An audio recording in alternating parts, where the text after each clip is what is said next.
Nope, the other way. Turn it around the other way. There you go. And just pull it down toward you. Just don't pull it over your fingers, though. Watch your fingers. Real careful. It's a cheese shredder. It's a zester. Microplane zester. Just watch those fingers. You're making me nervous. But anyway, even a kid can do this one. But it's very super sharp. Okay, I think you showed it. You did a good job. Ow! You didn't.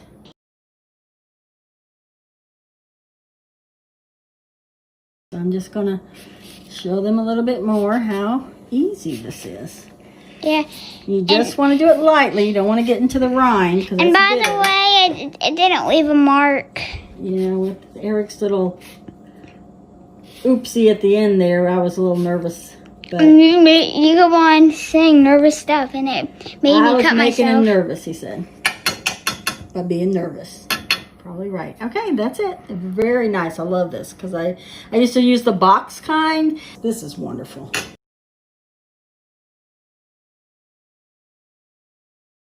This is one of the things I got at Brenda's party. It's an herb stripper.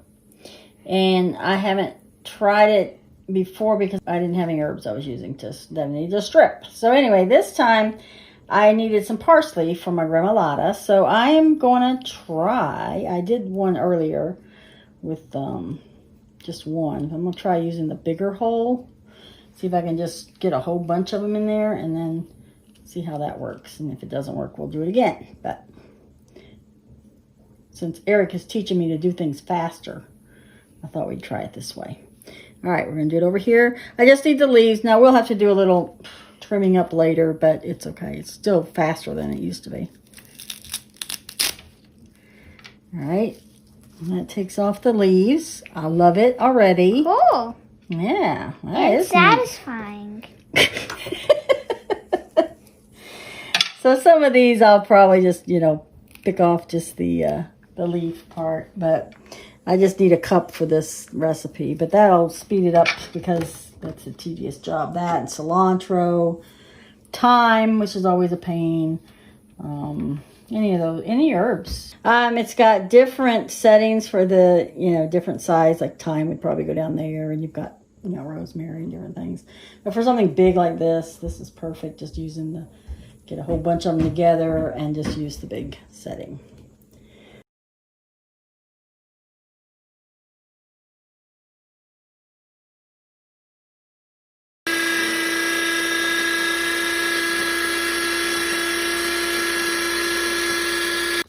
Gave it one spin at pretty high speed, and now I'm going to tamp everything down and give my Gremolata another spin.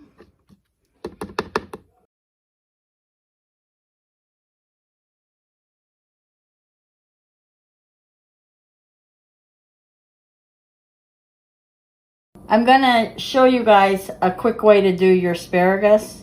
I don't like the part down here. It's usually not, it's tough and whatever. It'll naturally break at a place where it's not tough.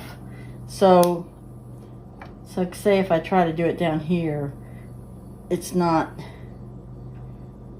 not going to snap like it does when you do it further up the stem.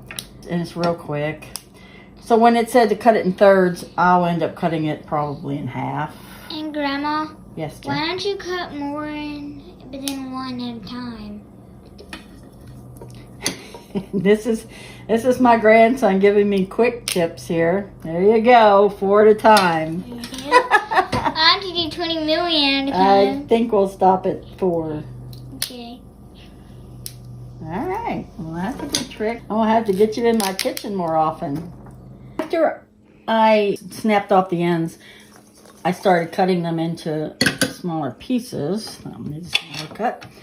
And I noticed some of them were longer than others. And so like this size, I would just cut it in half. Now, when I get the bigger, longer ones, I'm going to go ahead and do those in 3s. Because if you're going to do a Primavera, you want it to be sort of bite size. So I just wanted to point that out, that you might separate your stalks between the short and the long.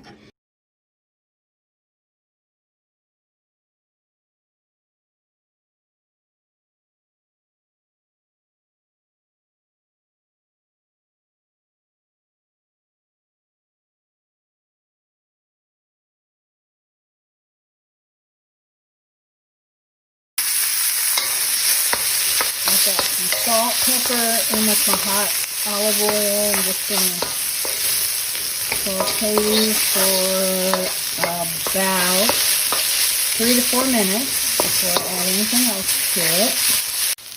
Alright, that's been about 3 minutes, and we're going to add a couple of tomatoes that have been cut in half. I didn't have the fancy slicer. This is going to go for about 1 to 2 minutes until they're soft. And I'm cooking on a medium-high heat. I'm using about 6.5 out of 10. I just like to keep stirring it. I've added my angel hair, and I'm going to just pour water over that. And it says to use tongs at this point to just kind of mix the pasta in before we start layering the other ingredients. Kind of want them closer to the bottom, the pasta. Try to keep it in the water as much as I can. I've added my squash, layer of squash and layer of the asparagus, and now I'm going to cover it to cook until the next step. Okay, I simmered that for about 8 or 9 minutes. It says 7 or 8, but I'm not an al dente person. So I'm stirring in. I don't feel like the vegetables on the top really got much cooking. Maybe they're just supposed to steam, I'm not sure, but I'm just kind of mixing it all together. I'm just going to leave it on about a 2 on my stove. It asks for medium low, and just let those cook a little bit more because I don't want to eat raw squash. But otherwise, it smells wonderful. I haven't put my Gremolata in. I will show that stage in a moment. The pasta seems good, and I probably burnt it a little bit because it didn't say to stir it, so I didn't. I'll just take that part out. It's just 2 of us eating tonight, so I'm sure there's plenty. Okay, I've put all of the Gremolata into the wok, and it just says to stir that in right before you're going to serve. Then we're going to top with Parmesan. I didn't have any fresh Parmesan, so I just bought some shaved, which is a little better than grated, I guess.